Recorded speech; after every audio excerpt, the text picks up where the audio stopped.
Sì, stiamo sviluppando questo progetto per la verità da 3 anni, perché adesso si chiama Soil Bank, ma era partito un anno prima. Consiste nel cercare i nuovi mezzi, per certi aspetti anche vecchi e nuovi mezzi, rivisitare mezzi per migliorare la qualità dei suoli agrari, in particolare per migliorare il contenuto di sostanza organica dei terreni. Secondo una logica che vorremmo trasmettere a tutti. Sul suolo bisogna investire. Quando parliamo di investimenti in agricoltura normalmente l'idea corre verso l'acquisizione di attrezzature, di infrastrutture e quant'altro. Il capitale più importante che l'agricoltore ha è il suo terreno, il suo suolo, e sul suolo bisogna investire perché non solo produce, aiuta le produzioni, ma anche aiuta a svolgere regolazione dei flussi dell'acqua, dei nutrienti, a proteggere il territorio dagli eccessi di acqua, ma anche a richiedere meno acqua nel momento in cui c'è bisogno di acqua irrigua. Il terreno si sta impoverendo di sostanza organica perché è stato sottoposto a tecniche molto intensive da un lato, perché c'è stata un'evoluzione dei sistemi agricoli che ha disaccoppiato la stalla dall'agricoltura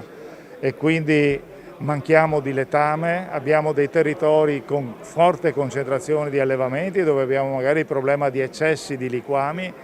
e una diffusa presenza di aziende senza stalla, quindi mancato il letame e quindi si è sostituita la fertilizzazione organica con concimazione minerale che sostiene la produzione ma non è in grado di dare quei benefici e effetti di conservazione delle sostanze organiche. Adesso abbiamo anche tante biomasse di cui parleremo in questi giorni e che sono studiate nel nostro progetto, i compost, i digestati, biomasse che vengono dall'esterno del settore agricolo, perché i compost provengono dalla raccolta differenziata delle città, degli insediamenti e sono biomasse che dobbiamo valorizzare, che dobbiamo sapere utilizzare, sia per il valore di nutrienti che esse contengono, sia perché contengono sostanza organica. Quindi i principi magari sono principi antichi, principi della tradizione, ma c'è anche una rivisitazione. Abbiamo le cover crop, altro grande capitolo della nostra ricerca, colture di copertura che proteggono i suoli durante la stagione invernale e che danno una mano a aumentare il contenuto di sostanza organica, il contenuto di azoto, controllare l'erosione e svolgere molte funzioni ecosistemiche. Sono colture che andiamo a praticare durante il periodo in cui non ci sono colture, invece di lasciare il terreno nudo, esposto agli eventi. Pratichiamo queste colture che non sono colture da reddito, da vendere, ma sono colture destinate poi a essere reinterrate nel terreno, frantumate a proteggerlo fin tanto che sono presenti, a proteggerlo dall'erosione e alla fine del ciclo vengono reinterrate per restituire sostanza organica, restituire nutrienti e consentono l'immagazzinamento dell'acqua, l'ingresso dell'acqua graduale nel terreno e non il ruscellamento, per cui contribuiscono a molte funzioni ecosistemiche di miglioramento della qualità dei suoli e conseguentemente di miglioramento della qualità dell'ambiente. Ha un'importanza fondamentale perché oltre ad aiutare il terreno ad accumulare sostanza organica e quindi a essere molto più produttivo e a fare quasi da serbatoio, è diciamo così un invaso naturale, consente anche di migliorare la qualità dell'aria perché sottrae anidride carbonica dall'aria e la rimette sotto forma di sostanza organica, praticamente questo è il processo, nel terreno. Questa è una delle situazioni, uno dei casi che dimostra quanto il sapere, quindi il collegamento con le università, i ragazzi che studiano, i ricercatori, può poi essere trasformato in realtà e applicato concretamente sul campo. È fondamentale che le università, gli atenei si aprano al mondo esterno per applicare le loro scoperte, ma è anche altrettanto fondamentale che il mondo agricolo, il mondo del fare poi quotidiano sia disponibile ad accettare senza remore quanto di buono viene dalla conoscenza e dalla ricerca. Ecco, studi come questo che poi confermano quel che magari qualcuno intuiva sicuramente contribuiscono a migliorare anche la situazione della criticità d'acqua che in questi giorni tocchiamo con mano e che sempre più è ricorrente, sempre più spesso è ravvicinata nel tempo come ricorrenza e crea grandi problemi. In realtà, come dicevo, questa è una delle occasioni per toccare con mano quanto trattare bene il terreno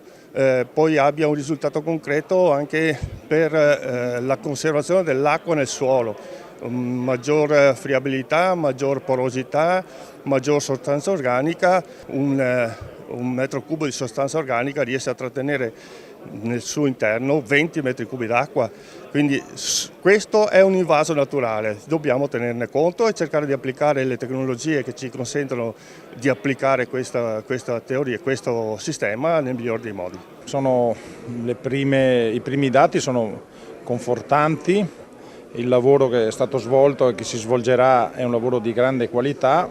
di coraggio, di verifica e di modernità.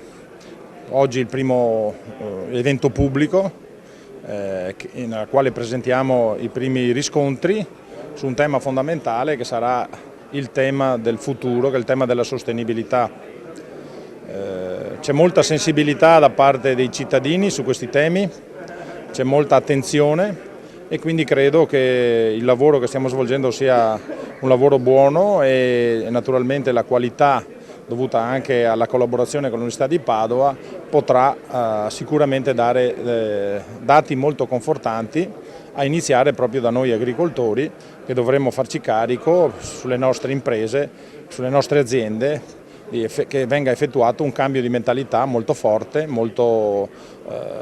significativo verso quei percorsi di sostenibilità e in primis il recupero della fertilità dei nostri suoli. Ragionare di fertilità di suoli vuol dire anche ragionare di acqua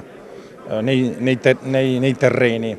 del ciclo dell'acqua, della conservazione dell'acqua. L'acqua si può conservare in bacini, si può conservare in dighe, ma si può sicuramente in maniera molto efficace conservare anche sottoterra a disposizione delle piante, immediatamente disponibile, senza costi, se non quello di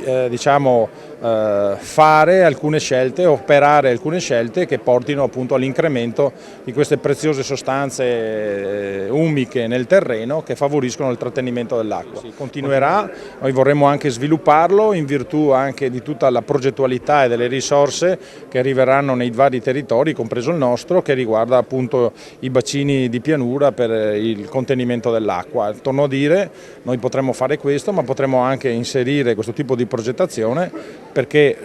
si potrebbero fare ipoteticamente, ma anche nella pratica, soprattutto le dighe senza calcestruzzo, quindi utilizzando le nostre migliaia, decine di migliaia di ettari come un grande polmone di conservazione dell'acqua, un'acqua che, torno a dire, è prontamente disponibile per le piante.